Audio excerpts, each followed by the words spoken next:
wasallam, almar'u ma'aman ahab, orang akan bersama dengan siapa yang dia cintai.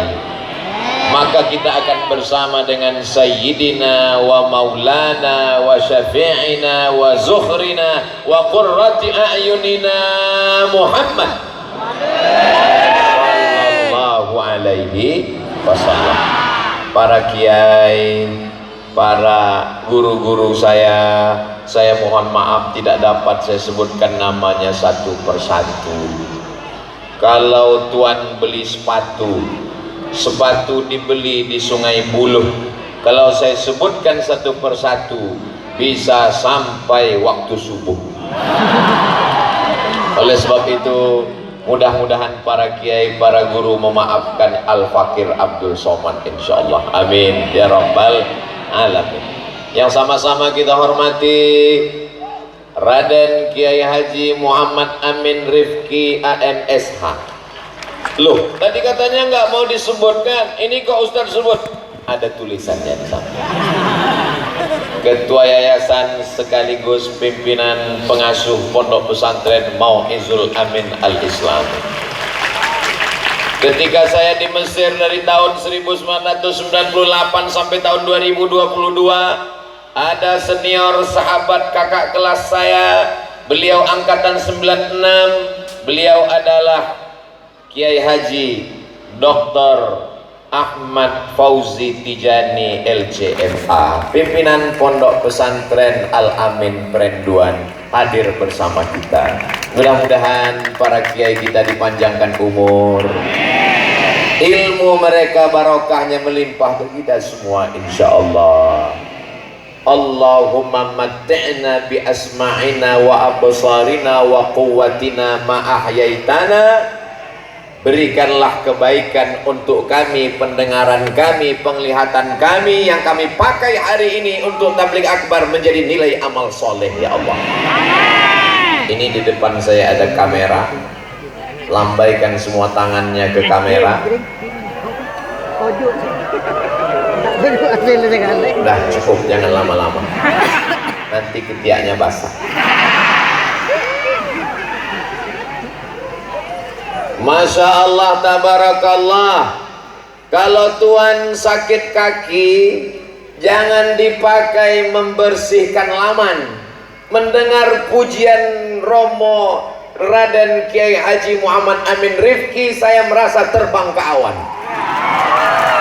Oh, lambung saya dipuji, hampir hidung saya sebesar terowongan Mina. Itu adalah ungkapan kesenangan hati beliau. Mudah-mudahan Allah membalas segala kebaikan. Man ahsana ilaikum, siapa yang sudah berbuat baik kepada kamu fakafi'uhu, balaslah. Kalau kamu tidak sanggup membalas, doakan. Saya hanya mampu mendoakan seperti yang diajarkan Nabi Muhammad SAW. Jazakumullahu khairal jaza. Semoga Allah memberikan balasan kebaikan sampai hari kiamat insyaallah. Amin. Kalau tuan pergi ke Mekah, bawa jugalah sang calon. Sudah lama saya tausiah, baru inilah melepas balon. Bolak-balik tausiah. Dari mulai ujung Aceh, Pulau Sabang sampai ke Papua Barat di Sorong, belum pernah melepas balon. Tapi di pesantren Mau'izul Amin, amazing, luar biasa. Pertanyaannya, balon tadi jatuhnya kemana? Insya Allah balon itu jatuh ke tempat anak-anak yang sedang main, mereka pun ikut berbahagia insya Allah. Mama, dapat balon, senang. Balonnya dari mana? Tertulis Mau'izul Amin. Idkhalus surur fi qulubil mu'minin, menyenangkan hati orang beriman. Kami nggak senang hari ini Pak Ustadz. Kami mau dengar tausiah tapi kami kepanasan. Aku juga. Tapi Ustadz kan, Ustadz Somad enak di atas, kami di bawah nggak ada karpetnya. Ustadz di atas pakai karpet. Kau sangka aku enak di atas? Karpetnya basah. Nah, udah. Terkadang kita selalu melihat orang lain dapat nikmat, kata dia enak. Sama seperti orang yang sedang, apa kata orang yang sedang membajak sawah? Oh, enaknya jadi orang kaya naik mobil mewah. Padahal yang di dalam mobil nangis. Kenapa? Kredit belum lunas. Apa kata orang yang ada di dalam mobil yang mewah di jalan tol melesat? Apa kata dia? Enaknya jadi petani. Istrinya datang bawa rantang nasi siang jam 12, duduk bersama anak makan lahap, yummy. Jadi sebenarnya nikmat itu adalah mensyukuri apa yang kita miliki. Betul? Seperti lagu nikmati alpat adanya. Ustadz Somad mentang-mentang tadi naik mobil mewah, bukan punya saya. Mentang-mentang mobilnya mahal, Ustadz naik ke atas melambai. Kalau nanti di dalam dibilang sombong, kacanya nggak dibuka, hitam 100%, nggak mau nyapa orang. Apa nih Ustaz Somad katanya mengajarkan kita mesti rendah hati menyapa orang. Itu tadi makanya dibuka katanya kami naik ke atas. Baru beli mobil mewah, begitu buka nggak tahu cara nutupnya. Hujan, banjir. Jamaah yang dimuliakan Allah Subhanahu wa taala, kebersamaan kita ini insya Allah kebersamaan yang menurunkan rahmat Allah Subhanahu wa taala. Majtama'a qaumun, sekelompok orang berkumpul, yatsluna kitab Allah, membaca ayat suci kitab Allah. Apakah kita hari ini sudah berkumpul? Sudah. Apakah luar biasa? Juara di Makkah biasa, juara di Madinah biasa, juara di Maroko biasa. Tapi qori kita tadi juara di Amsterdam. Leiden, Belanda yang menjajah kita 350 tahun. Ternyata di sana ada musabaqah tilawatil Quran. Begitu pahlawan bangsa kita berteriak Allahu Akbar, Belanda pun pulang pontang-panting ke Amsterdam. Yang tinggal di negeri kita tinggal satu, terong Belanda. Hari ini kita bertemu dengan qari yang menang, juara. Mudah-mudahan saudara kita di Belanda dapat hidayah masuk Islam semuanya. Bersyahadat asyhadu an la ilaha illallah wa asyhadu anna Muhammadan Rasulullah. Yang akan mengajar mereka belajar Islam. Rukun salat ada 13, belajar akidah, wujud qidam baqa, mukhalafatul awadisi. Wujud qidam baqa, mukhalafatul hawadisi, qiyamuhu binafsihi, wahdaniyah, qudrat iradat. Yang akan mengajar Islam ke Amsterdam adalah santri alumni Pondok Pesantren Mau'izul Amin. Amin. Kenapa? Karena mereka di sini diajarkan belajar bahasa asing. Dulu saya ketika di Maroko disuruh belajar bahasa Prancis, mengundurkan diri. Saya ngadap ke rektor, Assalamualaikum Pak Rektor. Waalaikumsalam. Saya merasa bahasa Prancis ini nggak perlu dipelajari karena di Indonesia nggak berlaku. Lebih baik lancar bahasa Madura daripada bahasa Prancis. Kalau bisa bahasa Madura, tentu harga sate bisa turun. Saya sampai hari ini bahasa Madura cuma bisa 2. Pertama pas ketemu saya, yang kedua pas mau pulang matur sekelangkong. Jamaah yang dimuliakan Allah Subhanahu wa taala, man arafa lughata qaumin amina makrahum. Siapa yang paham bahasa suatu kaum, maka dia akan selamat dari tipu daya mereka. Belajar bahasa Arab wajib. Kenapa? Karena kita baca Al-Quran pakai bahasa Arab, sholat pakai bahasa. Belum pernah saya lihat ada orang sholat pakai bahasa Indonesia. Inna sholati, my praying, wa mahyaya, die lillahi ta'ala, for you, oh my God. Nggak ada. Kita berdoa sholat tetap pakai bahasa Arab. Kalau ada orang bahasa asing sholat, maka sholatnya batal. Begitu diajarkan dalam fikih mazhab Syafi'i, mazhab Hanafi, mazhab Maliki, mazhab Hambali, 4 mazhab Ahlus Sunnah wal Jamaah. Di mana mereka belajar fikih dari mulai kitab yang kecil, matan Abi Suja', matan Takrib, kurang paham naik ke atas Fathul Qarib, naik lagi ke atas Kifayatul Akhyar. Setelah itu mereka membaca kitab I'anatul Talibin, mereka baca kitab yang lebih besar Al-Majmu' Syarah Mu'azzab, mereka baca kitab Mahalli, mereka baca kitab Qalyubi wa Umairah. Setelah matang mazhab Syafi'inya, barulah mereka belajar fikih Hanafi, fikih Maliki, fikih Hambali, fikih Al-Auza'i, fikih Sufyan Ats-Tsauri, fikih Imam Ibnu Abi Laila, fikih Sufyan Ibnu Uyainah. Di mana mereka belajar? Di kitab Al-Fiqhul Islami wa Adillatuh Syekh Wahbah Zuhaili. Di mana mereka belajar? Belajar al-fiqhu alal madzahibil arba'ah. Supaya apa? Supaya mereka matang dalam bidang fikih. Tapi kunci semuanya adalah bahasa Arab. Tapi kalau cuma bisa bahasa Arab, cuma bisa baca kitab. Menjelaskannya bagaimana? Akan ada di antara anak-anak kita ini yang akan menerjemahkan ceramah Ustadz Abdul Somad pakai bahasa Mandarin, insya Allah. Sekarang kalau Abdul Somad ngomong ceramah bahasa Indonesia, yang ngerti orang Malaysia, yang ngerti orang Brunei Darussalam, yang nggak ngerti orang Singapura. Tapi kalau bahasa yang dikuasai, di antara anak-anak kita belajar bahasa Mandarin, nanti dia terjemahkan ceramah Abdul Somad sehingga semua orang Mandarin paham. Oh, hanya kencong-kencong lah, cincai lah, kamsia.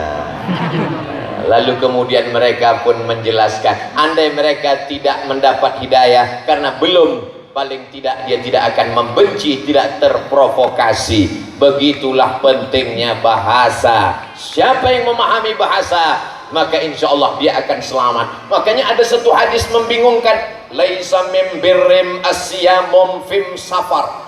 Banyak sekali huruf mimnya. Laisa mim birrim asyamum fim safar. Padahal bahasa Arabnya laisa minal birri asyamu fis safar. Bukanlah perbuatan baik berpuasa saat safar musafir.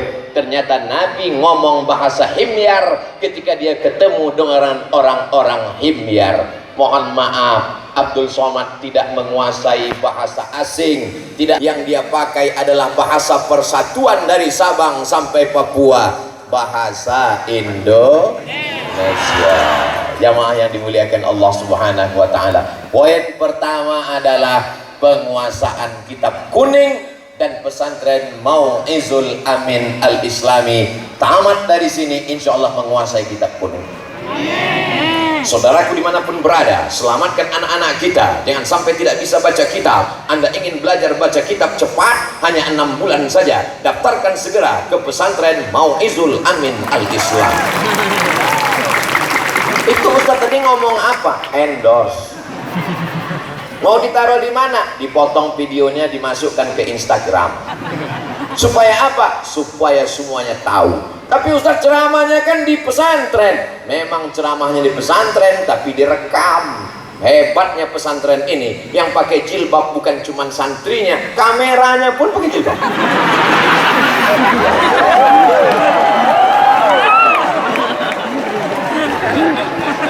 Memang betul-betul Islami. Jadi kalau saudara saya tadi Raden Kiai Haji Muhammad Amin Rifki mengatakan bahwa Pulau Madura 100% Muslim, bukan cuman manusianya, kameranya pun Islam juga. Adapun yang ini masih belum mu'alaf lagi. Sallallahu ala Muhammad, sallallahu alaihi wasallam, sallallahu ala Muhammad. sallallahu alaihi wasallam. Ya Nabi salam alaika, ya Rasul salam alaika, ya Habibi salam alaika, salawatullah alaika. Sekarang akidah anak-anak, benderanya boleh turun. Sekarang akidah anak-anak kita dirusak oleh liberal, betul? Sekuler, betul? Komunis, betul? Ateis, betul? Datang lagi kelompok yang lama-lama bangkit lagi sekarang. Apa dia? Khawarij, Murji'ah, Mu'tazilah, Qadariyah, Jabariyah, fitnah khalqil Quran, bermacam-macam. Kalau zaman dulu kiai bisa berkata, jangan baca kitab ini, jangan baca kitab ini, jangan belajar sama ini, jangan dengar ceramah ini. Zaman sekarang tidak bisa lagi. Kenapa? Karena mereka menyampaikan ceramahnya tidak di kamar, tidak di pesantren, tidak di mimbar. Mereka ngomongnya di mana? www.youtube.com. Pemikiran-pemikiran ini masuk ke dalam kamar anak kita, masuk ke dalam kantong anak kita. Tidak ada cara jalan untuk menyelamatkannya kecuali memperkuat akidah Imam Abul Hasan Al-Asy'ari, Ahlus Sunnah wal Jamaah. Sekarang ada aliran yang mengatakan bahwa Tuhan pernah ada, tapi dulu. Sekarang Tuhan sudah mati. Nama orangnya Nietzsche dari Jerman. Apa kata dia? Tuhan pernah ada, tapi sekarang sudah mati. Bagi orang yang bingung, tidak belajar, ngamuk, marah-marah. Marah tidak menyelesaikan masalah. Kalaulah marah menyelesaikan masalah, kita buat nama acaranya Marah Nasional Mengatasi Masalah. Lalu bagaimana cara membantahnya? Cukup dengan satu kata, maka terbantahlah Nietzsche. Kata apa yang bisa membantah? Dari sifat 20 Imam Abul Hasan Al-Asy'ari, Ahlus Sunnah wal Jamaah. Sifat Allah diantaranya, kalau dia memang betul Tuhan, kalau dia memang betul Allah, dia tidak akan mati. Wujud, qidam, baqa. Baqa, kekal abadi. Berarti kalau mati bukan Tuhan. Kalau mati berarti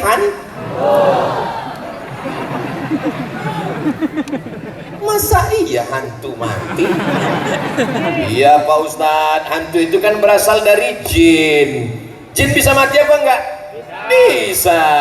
Kenapa mati? Karena dia punya nyawa. Semua yang bernyawa pasti akan mati. Kullu nafsin dha'iqatul. Semua akan berakhir. Yang tidak berakhir itu hanya dua. Yang pertama Allah, yang kedua hubungan kita. Ustadz Somad hubungan kita bilang nggak berakhir. Tausiah Ustadz Somad kan cuma 60 menit sesuai yang tertulis di botol 600 ml. Memang tausiahnya akan berakhir. Tapi kalau Abdul Somad pulang ke Riau selesai dari sini, semua yang hadir ini tetap mendoakan Abdul Somad. Doa mereka tidak banyak-banyak, hanya satu saja, matikan Abdul Somad husnul khotimah.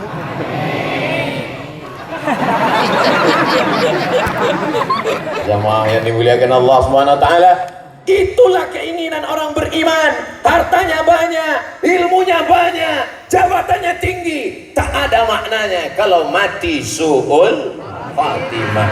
Akidahnya Ahlus Sunnah wal Jamaah, fikihnya bermazhab Syafi'i. Bagaimana dengan akhlaknya, budi pekertinya, akhlakul karimahnya? Dia adalah tasawuf sunni yang disusun secara indah oleh Imam Al-Qushairi dalam Ar-Risalah Al-Qushairiyah, lengkap cantik dengan dalil-dalilnya, dituliskan oleh Imam Abu Hamid Al-Ghazali dalam kitab Ihya Ulumuddin. Kalau tuan pergi ke Makkah, jangan lupa membawa ikan duyung. Sudah lama saya berceramah, baru inilah dikasih payung. Mudah-mudahan saudaraku yang memberi payung diberikan, kalau sudah menikah keluarganya sakinah mawaddah warahmah, kalau sudah menikah anaknya soleh dan solehah. Tapi tolong setiap beberapa menit diganti, nggak apa-apa. Ini namanya latihan di padang mahsyar. Panas apa nggak panas? Panas. Tapi nanti di padang mahsyar akan ada yang menaungi. Amin, amin, amin. Sab'atun yuzilluhumullah, 7 golongan yang akan dapat naungan atap tenda yauma la zilla illa zilluh. Hari itu tak ada tempat bernaung. Hari ini ada yang bernaung di bawah atap kubah masjid, tapi sampai masanya kubah masjid ini akan tercabut. Wa takunul jibalu kal ihnil. Pada saat itu gunung-gunung akan tercabut seperti bulu kambing dihembus angin. Ambil bulu kambing, cukur, letakkan ke telapak tangan, hembus. Kalau ada orang kaya yang sombong, ada pejabat yang angkuh, jangan marah. Ambil bulu kambing, bacakan watakunul jibalu kal ihnil mau. Siapa yang kaya, siapa yang gagah perkasa akan hancur berkeping dan mati. Tapi ada orang yang dapat naungan. Siapa dia? Rajulani, 2 orang. Tahabba fillah, berkasih sayang karena Allah. Ijtama'a alaih, berteman karena Allah. Wa tafarraqa alaih, berpisah pun karena Allah. Jadikanlah kami siang ini semuanya bersaudara karena Engkau ya Allah. Saudaraku yang hari ini merasa kepanasan, sabar, karena tausiah ini tidak akan lama, berakhir tepat jam 11 karena dimulai jam 10. Ustaz kok tahu? Jam tanganku kan hidup. Untuk apa anak saya di pesantren? Lebih baik anak saya di rumah. Ada orang yang berpikir demikian? Banyak. Ngapain anak saya di pesantren? Anakmu masuk kelas jam 8 pagi, betul? Jam 12 siang dia pulang. Ketika dia pulang dari sekolahnya, dia cabut, dia main ke mall. Mall nggak ada Pak Ustadz, dia main ke semak-semak sama pacarnya. Apakah bisa ibu menjaga anak ibu? Apakah bisa bapak menjaga anak bapak?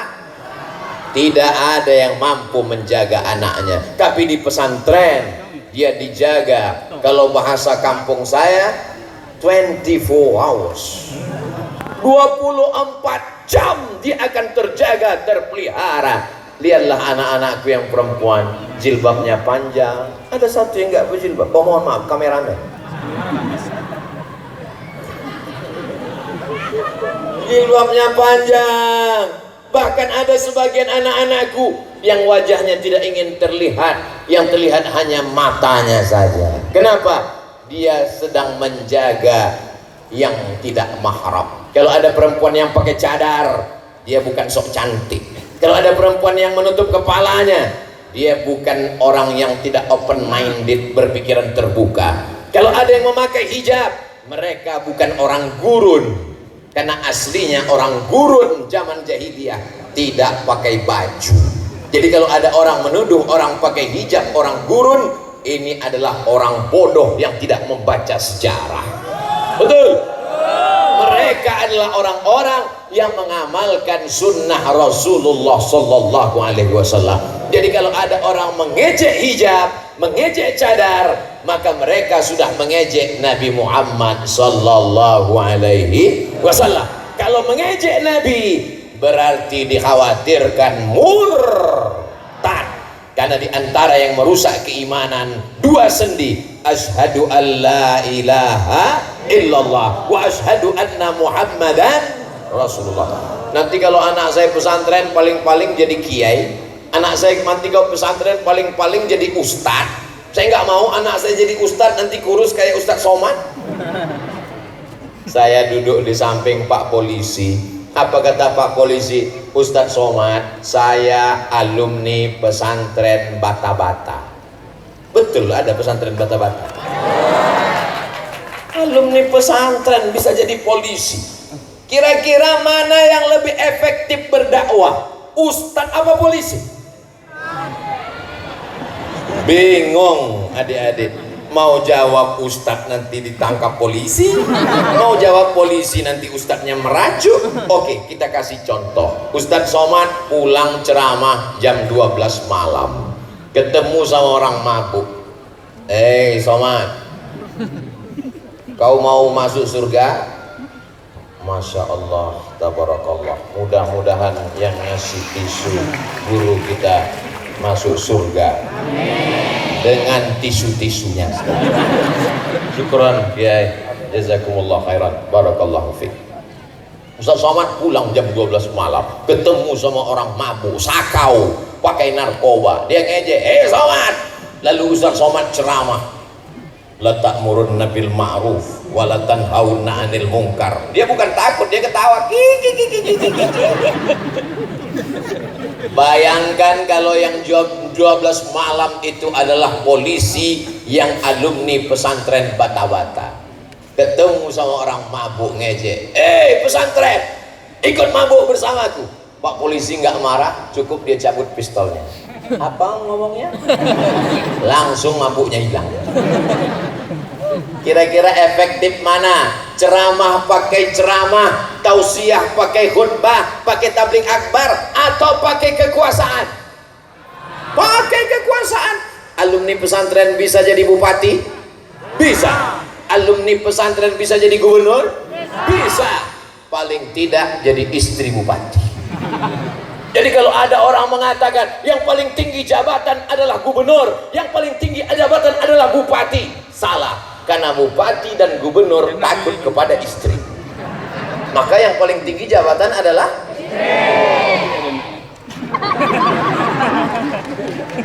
kalian bukan perempuan biasa. Kalian adalah perempuan yang luar biasa. Jaga kehormatan kalian, anak-anakku. Ibu-ibu yang sudah memasukkan anaknya ke pesantren, alhamdulillah.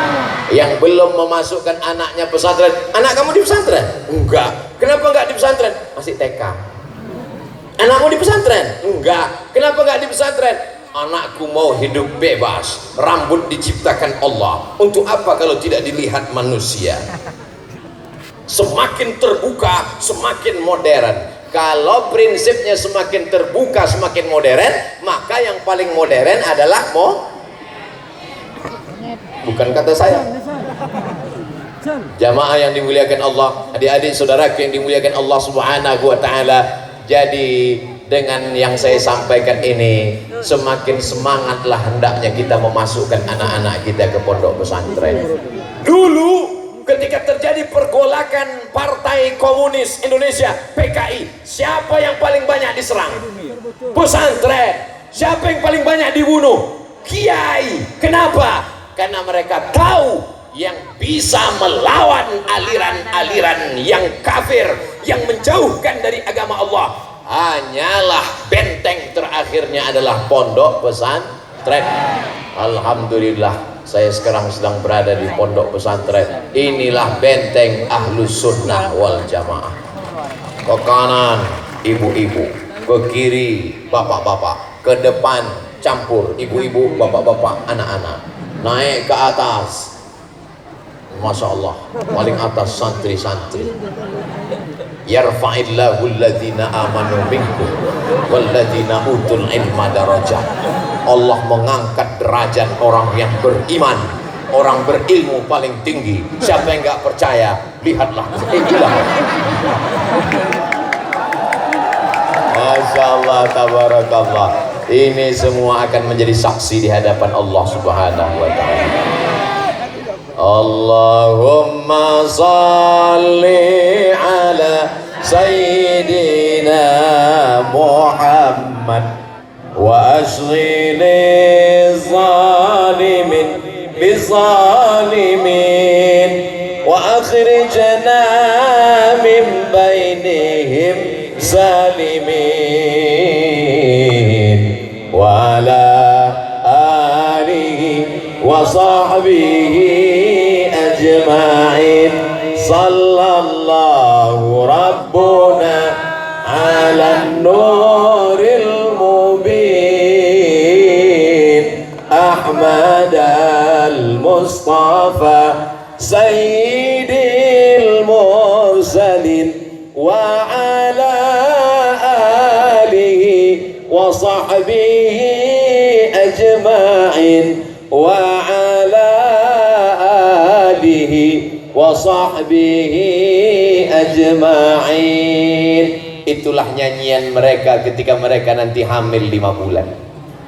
Allahumma salli ala sayyidina. Anaknya di dalam tenang, suaminya yang lagi kerja tenang, suasana di rumah tenang. Kenapa tenang? Karena turun barokah dari sholawat Nabi Muhammad sallallahu alaihi wasallam. Ini sekarang ibu-ibu hamil nyanyiannya. Datang suaminya dari belakang. Hancur dunia persilakan. Tidak ada jalan lain kecuali memasukkan anak ke pesantren. Anak saya tidak mau masuk pesantren, Pak Ustadz. Kenapa? Karena kalau masuk pesantren itu nanti nakal. Anaknya sebelum masuk pesantren udah nakal duluan. Betul? Anak saya SMP, Pak Ustadz. Fisika, kimia, biologi, matematika, bahasa Inggris. Cuman 5 guys. Pesantren, nahu, sorob, balaghah, ma'ani, bayan, mantik, fikih, usul fikih, qawaidul fikih, mustalah hadis, rijalul hadis, ikhtilaful hadis, tafsir, arud qawafi, tajwid. Jadi kalau ada orang meremehkan ke pesantren, ente guru sekolah di mana? Pesantren. Ente pelajarannya berapa? Fisika, kimia, biologi, matematika, bahasa Inggris. Kami nanti kusebutkan kau pingsan. Jadi cari anakmu yang paling cerdas, IQ-nya paling tinggi, paling smart, paling pintar, masukkan ke pesantren, maka dia akan menjadi Imam Al-Bukhari. Dia akan menjadi Imam Muhammad bin Idris Asy-Syafi'i. Dia akan menjadi Al-Hafiz Ibnu Hajar Al-Asqalani. Dia akan menjadi Imam An-Nawawi. Bukan anak yang bandel, nakal, bohong. Nanti dia tersinggung. Dimasukkan ke pesantren, lari. Akhirnya dikatakan pesantren itu bodoh. Sebelum anakmu masuk udah bodoh duluan. Begitu melihat pelajarannya makin bodoh. Enggak, insya Allah. Karena didoakan bibarokati kiai yang soleh-soleh, insya Allah. Amin ya rabbal alamin. Akidahnya Imam Abul Hasan Al-Asy'ari. Fikihnya Imam Muhammad bin Idris Asy-Syafi'i. Akhlaknya Imam Junaid Al-Baghdadi. Tarekatnya tarekat Mu'tabarah Jatman Ahlus Sunnah wal Jamaah. Inilah yang menyelamatkan bangsa kita insya Allah. Sudah kusampaikan ya Allah di pondok pesantren Mau'izul Amin Al-Islami. Tidak ada lagi alasan orang untuk menolak, tidak mau memasukkan anak ke pesantren. Bapak ibu mau anaknya kaya, S1, S2 dan S3, rumahnya besar, mobilnya mewah, tapi sakau, mabuk, LGBT, murtad, na'udzubillah. Kita ingin anak-anak kita ini selamat dunia akhirat. Rabbana hablana minas solihin, Rabbana hablana min ladunka dzurriyyatan thayyibah, Rabbana hablana min azwajina wa dzurriyyatina qurrata a'yun waj'alna lil muttaqina imama. Itulah harapan kita semuanya. Maka insya Allah anak-anak kita ini semua yang hadir ini anak-anaknya soleh dan solihah. Tapi saya belum punya anak Pak Ustadz. Umurmu sudah berapa? 50 tahun. Kenapa kau belum punya anak? Belum nikah. Mudah-mudahan didekatkan jodoh. Allahumma in kana rizquna fis sama' fa'anzilhu. Kalau jodoh kami masih di langit, turunkan ya Allah. Pas jodohnya turun, dia mati. Allahumma in kana fil ardi fa akhrijhu. Kalau jodoh kami masih tertanam di tanah, naikkan ke atas ya Allah. Pas jodohnya naik ke atas, dia pingsan. berarti belum berjodoh. Kalau jodoh tak akan kemana. So sweet. Ini ada beberapa pertanyaan. Ustaz, bagaimana pengertian hadis ahsadun nas lil alim ahluhu wa jiranuhu? Orang yang paling dengki terhadap orang berilmu adalah keluarganya dan jirannya. Siapakah orang yang paling berilmu? Nabi Muhammad sallallahu alaihi wasallam. Siapakah keluarganya yang membencinya? Tabbat yada abi lahabin wa tab. Siapakah tetangganya yang membencinya? Hammazin masya'in binamim. Mereka yang selalu adu domba, namimah. Jadi memang sudah karakter orang berilmu akan dibenci sebagian keluarga, tidak semuanya akan dibenci oleh sebagian tetangga, sahabat, kawan.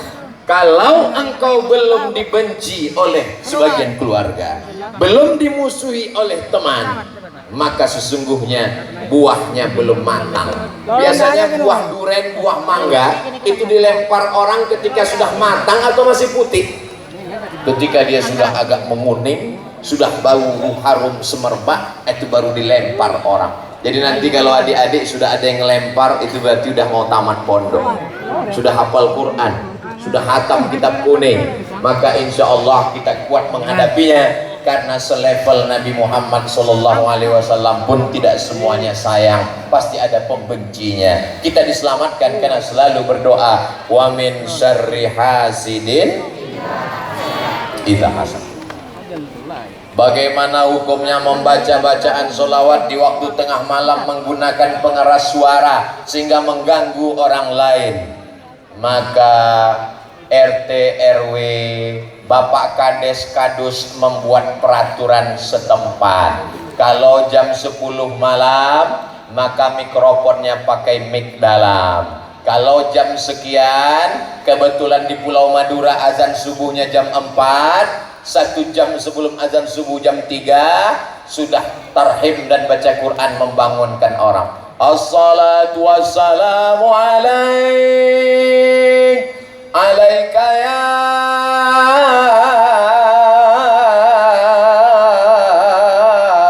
man ya man asra bikal muhaiminu layla. Awak kalian pun terbangun karena ada orang besok yang mau ke sawah, ada yang mau bekerja. Maka ini kesepakatan, la tajtami'u ummati ala dhalalatin. Umatku tidak akan pernah sepakat untuk suatu kesesatan. Untuk memutuskan suatu perkara jangan kelahi. Wa amruhum syura bainahum. Memutuskan perkara berdasarkan musyawarah, supaya kita jangan sampai kelahi masalah jam-jam penting. Ustadz, bagaimana hukumnya orang tua membiarkan anaknya bodoh dan tidak dipondokkan ke pesantren? Saya ini Pak Ustadz, nggak bisa ngaji, nggak bisa baca kitab, saya bodoh, maka anak saya mesti lebih bodoh dari saya. Ada orang tua berprinsip seperti ini. Ingat, kullukum ra'in, setiap kamu adalah pemimpin, wahai kepala rumah tangga, wahai bapak-bapak. Wa kullukum mas'ulun ar-ra'iyati. Kamu akan ditanya di hadapan Allah tentang anak-anakmu. Anak-anak ini punya 5 hak terhadap bapak. Bapak-bapak, anakmu punya 5 hak. Yang pertama, makan. Anak-anak sudah dikasih makan? Belum. Yang kedua, pakaian. Anak-anak sudah dikasih pakaian? Yang ketiga, tempat tinggal. Anak-anak sudah dikasih tempat tinggal?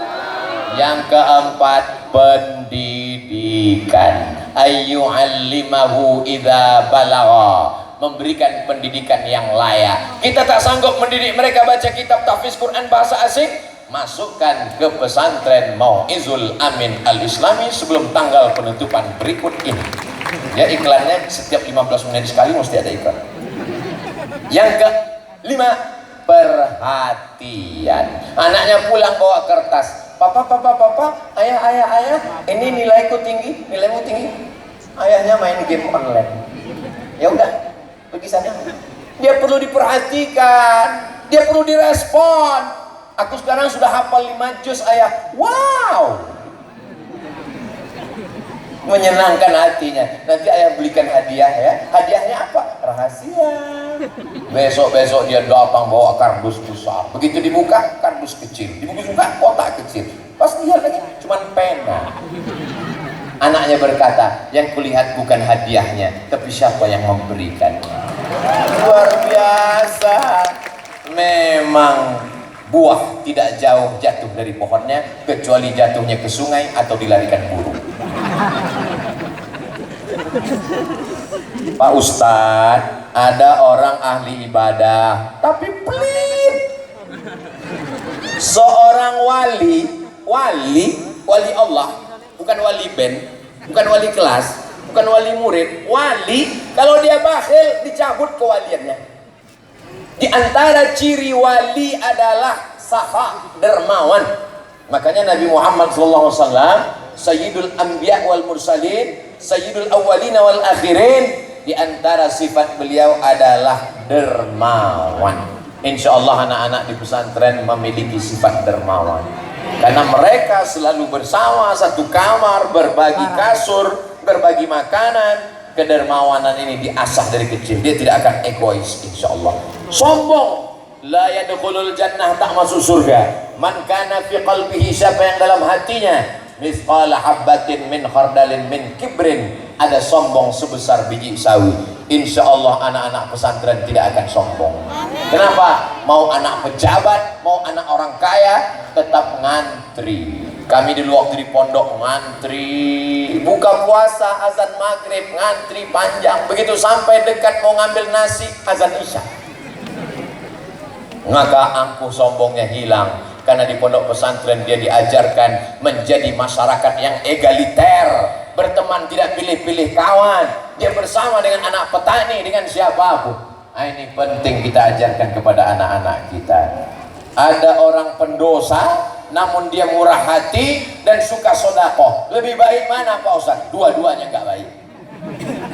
Yang baik, yang sopan tapi nggak sholat, dia juga orangnya takabur.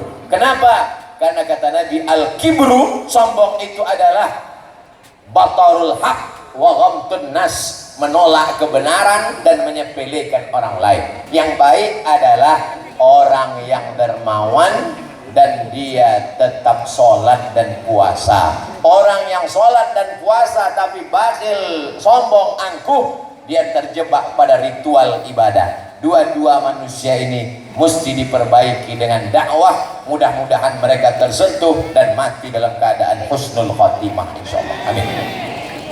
Ustaz, mana yang lebih berharga dan lebih baik? Punya anak alim, soleh, dibandingkan anak yang kaya raya tapi tidak berilmu. Karena dia tidak berilmu, uangnya banyak, dia hambur-hamburkan, dia berzina, maaf, dia makan haram, dia ikut kontes ini, kontes itu hanya untuk memperturunkan hawa nafsu. Tapi kalau dia berilmu, walaupun tidak kaya, maka dia akan mengamalkan ilmunya, dia mengajar, dia berdakwah. Tapi yang kita inginkan dua-duanya dapat, anaknya kaya, berilmu dan beriman seperti Nabi Sulaiman alaihi salam. Insya Allah santri-santri kita ini adalah anak-anak yang sekarang sudah berilmu, beriman, tamat pesantren, dia bisnis, dia usaha, dia akan menjadi kaya raya, dia menyelamatkan umat dan bangsanya dari kekafiran dan kekufuran, insya Allah. Kok nggak habis-habis ya? Ustadz, saya santri putra mau Izul Amin, punya cita-cita sangat tinggi, akan tetapi orang tua saya disuruh berhenti belajar pesantren, malah disuruh jadi TKI ke Malaysia. Bagaimana menurut pandangan Ustadz terkait ini? Yang mau dicari ke Malaysia, ke Saudi Arabia itu kan uang. Dimanapun uang itu ada. Iya Pak Ustadz, tapi kalau di luar negeri banyak. Laukana libni Adam wadiyan min zahab, seandainya manusia itu punya satu lembah dari emas, gunung di sana, gunung di sana, emas di sini, apakah cukup? Tak cukup. latamanna ayyakuna lahu wadiyan akhar, dia akan meminta satu lembah lagi, satu lembah lagi, walan tamla fahu illa turab, sampai mulutnya disumbat tanah, barulah dia berkata cukup. Jadi mau merantau ke planet Mars. Si Anu kemarin di mana dia? Keluar dari pondok, merantau ke Hong Kong? Enggak. Merantau ke Taiwan? Enggak. Merantau ke Kuala Lumpur? Enggak. Merantaunya kemana? Ke planet Venus bersama UFO. Tidak akan pernah cukup. Tetaplah belajar di pondok. Iyakunu fuqara yughnihimullah. Kalau engkau fakir, kau akan dicukupkan Allah Subhanahu wa taala. Kami sekolah di pesantren sampai hari ini tidak kaya raya, tapi juga tidak fakir miskin dan duafa. Insya Allah hidup ini yang penting cukup, makan cukup, minum cukup, pakaian cukup, semuanya dicukupkan Allah Subhanahu wa taala. Laisal ghina kasratal ard. Orang yang kaya bukan karena banyak hartanya, wa innamal ghina ghinan nafs. Kaya itu adalah merasa cukup. Iqna' bima qasamallahu lak takun aghnan nas. Merasa cukuplah dengan pemberian Allah, maka engkau adalah orang yang paling kaya. Ternyata orang kaya juga tidak mau berzakat karena dia merasa masih kurang. Pak, Bapak nggak bayar zakat. Saya masih kurang, rumah masih kredit, mobil masih kredit, semua yang kredit, piringnya kredit, embernya kredit. Satu-satunya yang lunas di rumah cuma satu. Siapa? Istri.